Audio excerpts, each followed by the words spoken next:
Sometimes I sit and think some movies came too early for us. If they are dropped now, with the kind of audience we've grown into, they would have broken the internet. But they came way before we even know how to appreciate them properly. These are 5 Nollywood films that should have come now, but they didn't. They came way early and shifted the industry before we know we are even in one. Let me show you. Number 1, Living in Bondage of 1992. Before cinema runs, movie premieres, red carpet, there's always a dusty video cassette of Living in Bondage on someone's shelf. Andy Okeke wanted well. What was the price? His wife. What followed was guilt, torment, and spiritual punishment. I didn't really get it as a child, but I knew I was watching something forbidden, and I liked it. As at that time, Nollywood wasn't even an idea.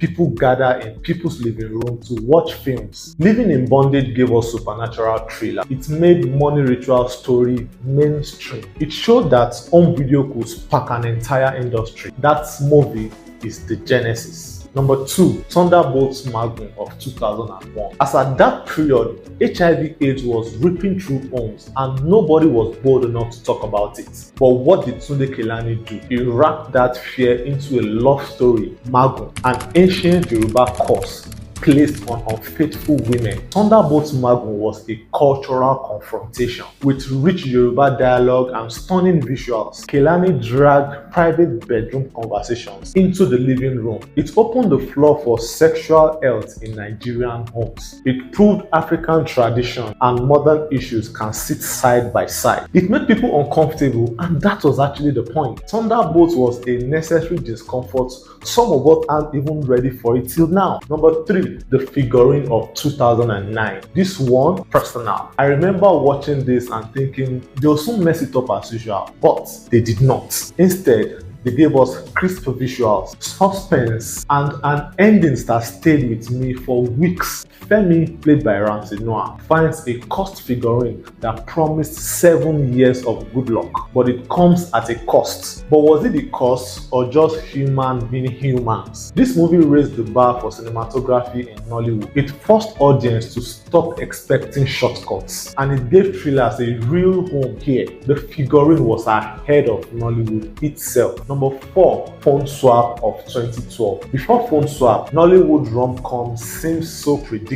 They felt like school plays, noisy, and sometimes painful to finish. Then Phone Swap landed. 2 strangers swapped phones at the airport by accident, and what followed was chaos, laughter, and believable romance. For once, we had a rom-com where characters talked to each other like real humans, clean dialogue, and sharp visuals. It had a soft mix of Yoruba, Igbo, and English, and it added flavor and not confusion. It went on to prove that we could make romantic comedies without insulting the audience intelligence. And number 5 is October 1, 2014.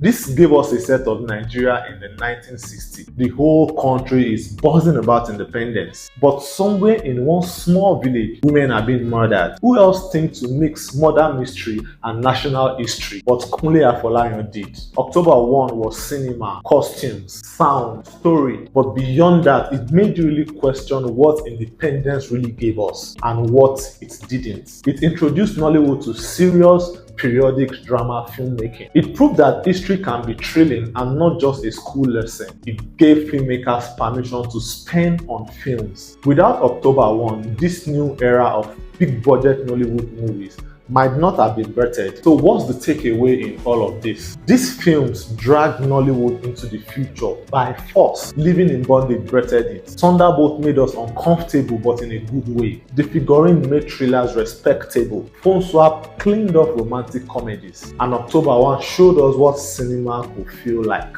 Now I want to know, what Nollywood film changed you? Drop yours in the comments, let's argue like family. Stay jiggy.